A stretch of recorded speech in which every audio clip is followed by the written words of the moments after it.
Thank you so much. It's so beautiful to prepare ourselves for something new and ready.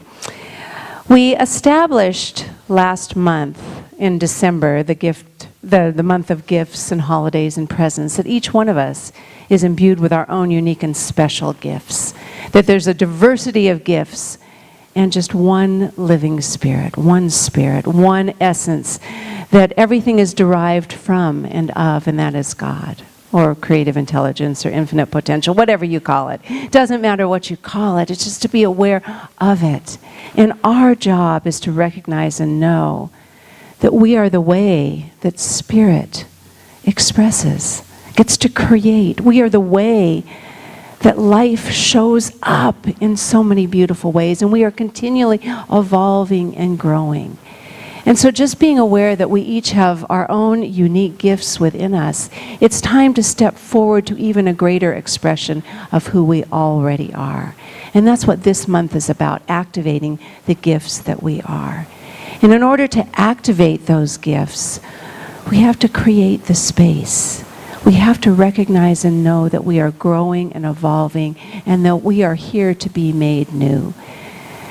Jesus said, "Let the living stones of your life build a spiritual house."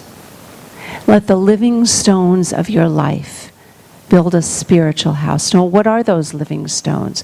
Well, the living stones can be represented in our white stone today. The choices we make, that we are a clean slate every moment if we choose to be. Every moment is a new possibility. So the thing we're starting with in our ceremony today, and we're going to have some message and thoughts, things to think about, and then actually do a meditation of our ceremony, is we're going to start with our clean slate. And then this ceremony actually comes from the Bible, and I'll read you the passage in just a moment. But then we're going to give ourselves a new name.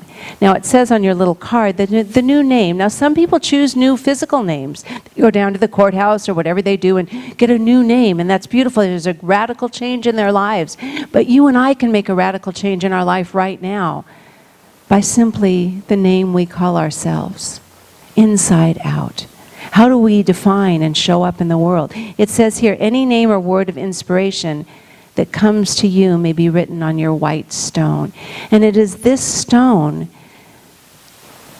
that is a symbol of building a spiritual house. And why is it important to build a spiritual house? It doesn't mean we separate ourselves from this beautiful physical world that we're here to learn and live and love and play in and express in. It means there's a greater understanding for us. It takes our consciousness to a new level. We don't live in the realm of appearances and what we see out there, but when we build a spiritual house, we bring understanding to what's going on in our life. Now, the spiritual house is actually a much more important house than a church house, because anytime you have a religion is created by man. So there's spiritual truths and wisdom that filters through all the religions.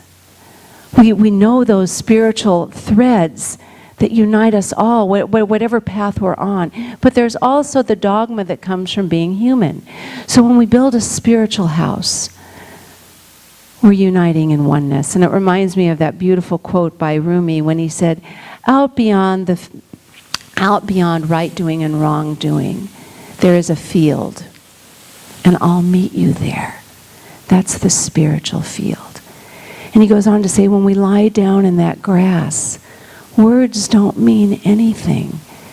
There's no such thing as each other. And that's what I want us to feel today as we hold our stone, because it's from far away, but it's right here.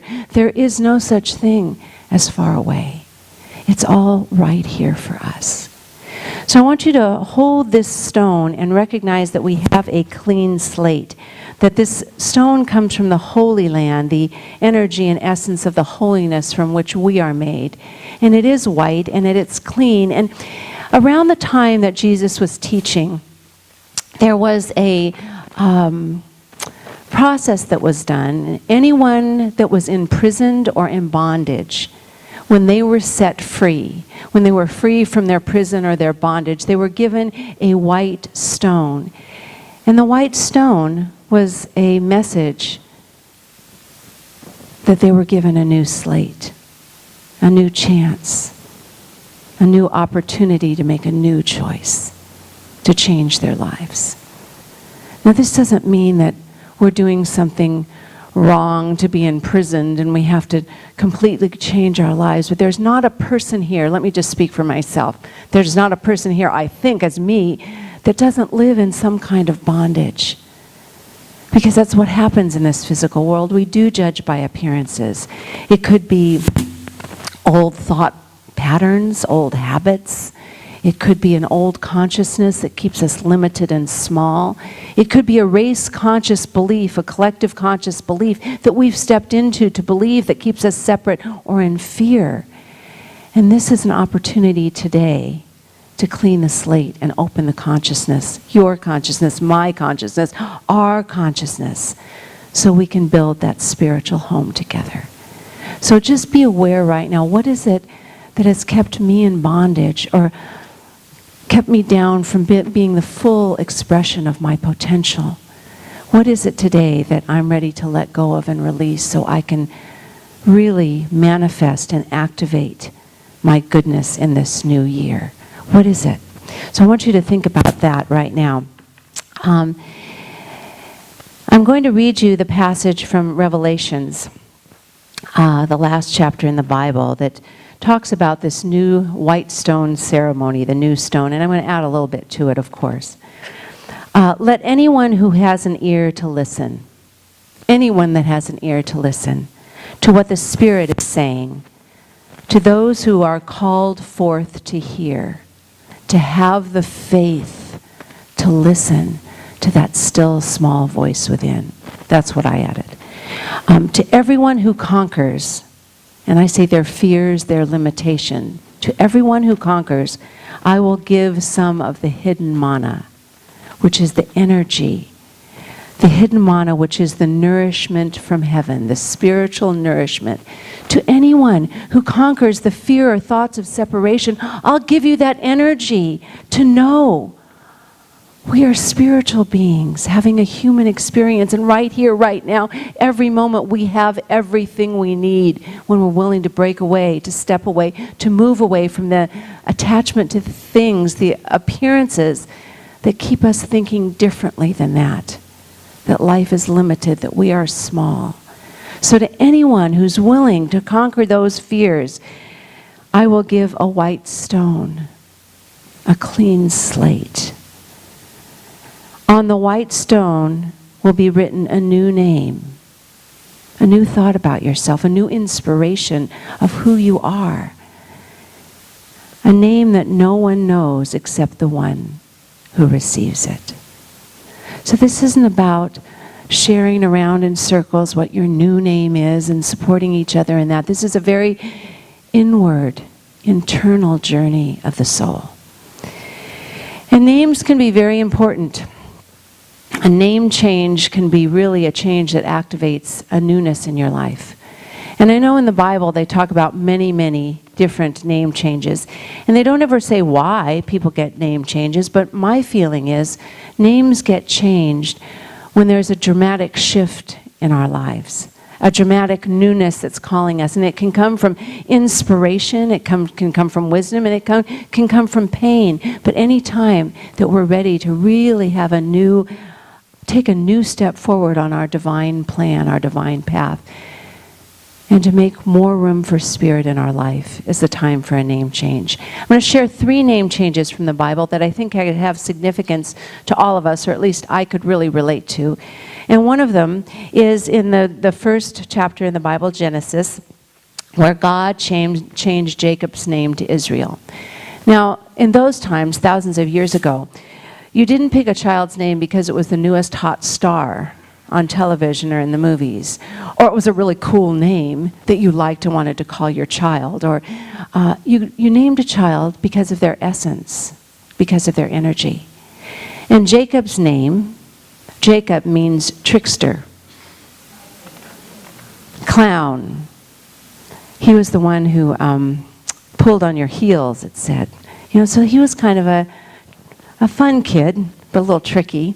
And he grew up, and there came a time, and this was by the river, bank of the river Jabbok, that it was at night, and he was attacked by an unidentified man. And he wrestled all through the night. And he received some crippling blows. Have you been there? Have you wrestled through the night by some unidentified thoughts? Where did those come from? Oh my God, I wrestled. But he received crippling blows, yet he prevailed. And God gave him a new name. Now I take this unidentified man, which they think sometimes was God or an angel. They couldn't really identify what it was. It could be his demons, his limiting thoughts, the race, collective consciousness, that he wrestled with that and he prevailed because he remembered who he was. So the story could end there, but throughout the entire chapter, God doesn't continue to call Jacob Israel, which means striving, working with God, instead of the trickster. The names go back and forth, and I would think that when Israel forgets who he is, he's called Jacob. As a reminder, remember your past, you need to step into the future. And when he's called Israel, it's when he's standing in that place of faith. A reminder for all of us that we may claim our good, we may accept our good, we may say, yes, I'm ready for the new full potential, and then we forget. And this white stone, or this place within us, the living stone, is here to remind us and pull us back on course. Now, the second place in the Bible, so I related to that one for sure, but the next one I relate to too. And this was when somebody becomes somebody else. It's when, it's in Matthew, and it's when Jesus changes he doesn't change all of his disciples' names, but one of his disciples, Simon, he changes to the name Peter. Now, Simon was a simple fisherman, and that's what his name meant, just a simple fisherman, and that's how he saw himself. But Jesus saw something much greater in him. And this reminds me of how much we need each other. When we forget who we are, when we forget that we're made of God's stuff and we have a divine plan within us, when we forget, we need each other to remind ourselves who we really are, why we're here, what we're doing on the planet. We don't even need to speak it with words. It can be in a touch. It can be in a kind gesture. Well, Jesus saw in Simon that he wasn't just a fisherman, he was the fisher of men. He was the rock, the foundation of the church, and he changed his name to Peter.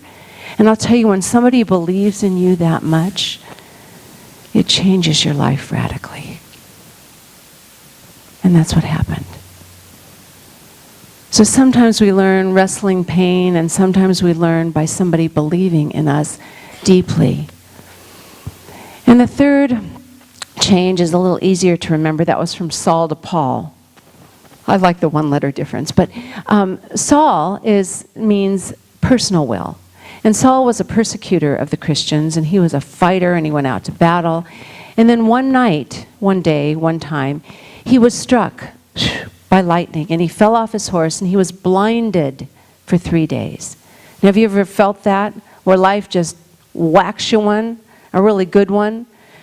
But he heard in this time of blindness, he heard and he could see visions of Jesus speaking to him, and he was given a new name, moving from personal will to the name of Paul, which is enlightened will.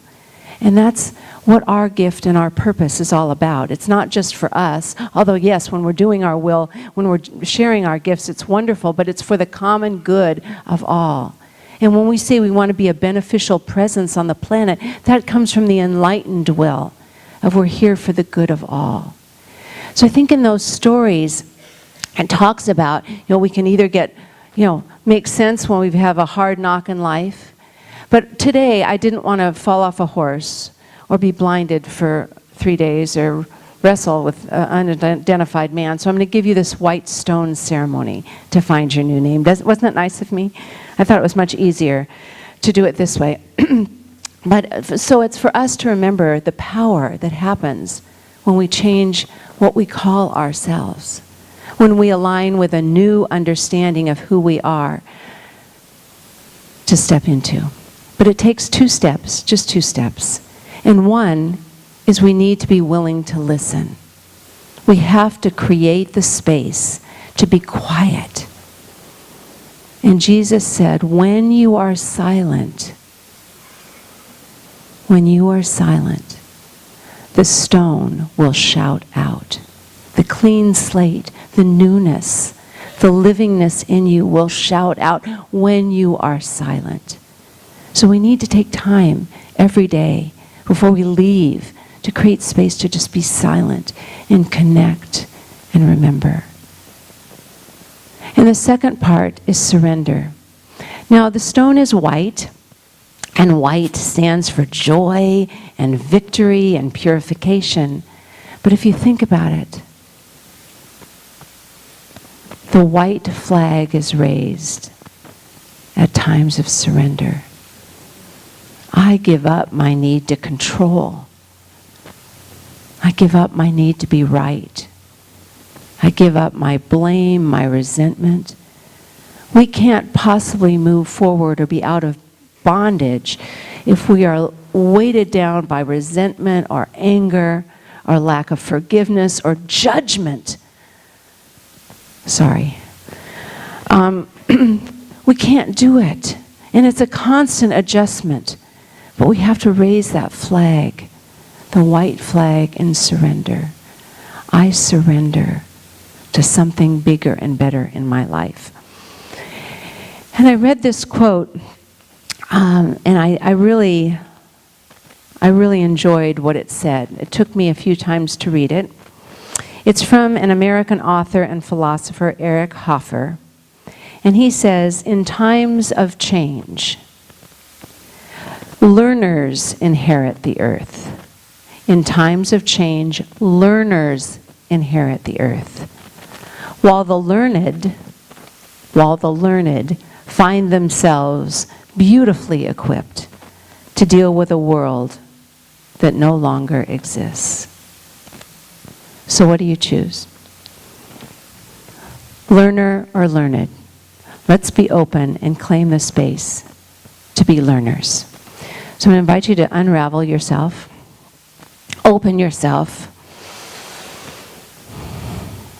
to think about, oh gosh, there's so much to think about. To think about embracing the generosity of spirit that is always present. To open to the ultimate future. And close your eyes. Excuse me.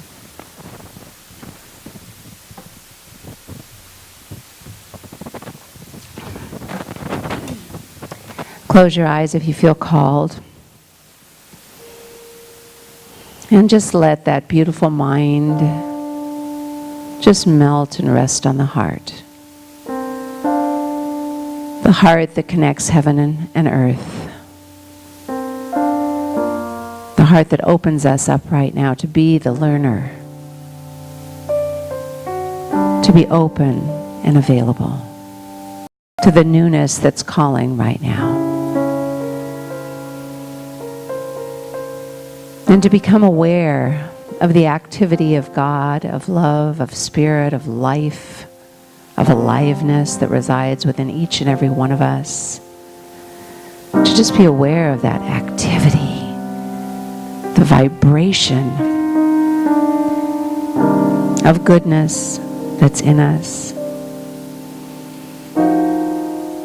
And just feel the urging of spirit that wants to express through us and as us right now, to pull us and guide us into a greater expression of our potential, of who we're meant to be,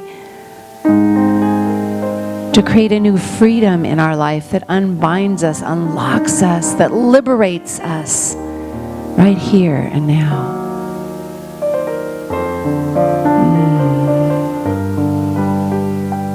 And as we hold this white stone, born in the Holy Land,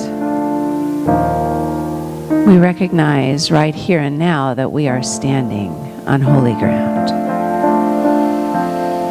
That we are being called to build something new. And take a moment and just recognize that each and every person here has been through adversity and tragedy and difficulty, has been through hard times. And we're here because we've said yes to a greater expression of who we are. We're here because we've had the courage, the strength, the knowingness, the wisdom, the faith to say, yes, I am alive, and I choose to be more alive every moment, to let God be God as me right now. I surrender my egoic mind to the power and presence of love and goodness that resides in me now.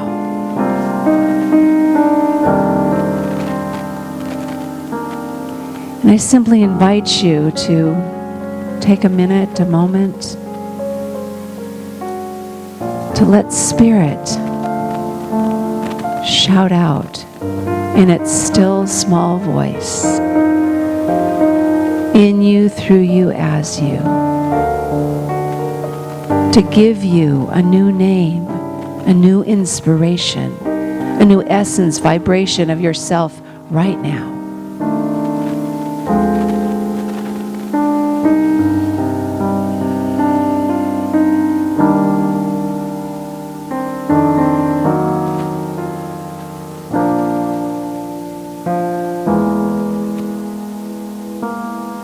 And feeling a great flow of thankfulness and gratitude. If you've received a name, a word, a vibration, an essence, feel the thankfulness flow over you. And if you have not received that yet, just the thankfulness of being open and available to a new expression, a new thought about yourself, an opening, a becoming, just to be so grateful. And feel that wave of gratitude and thankfulness as it flows over you and spreads and flows over this entire community as we bless each and every person on their journey of awakening, of opening, of newness. As we celebrate the power of this community to come together in truth, in love, in knowing. And we let this same gratitude flow outward, beyond, and touch this world, our universe. And as we stand in this spiritual home that we are building with every thought, every experience, every new energy, we simply know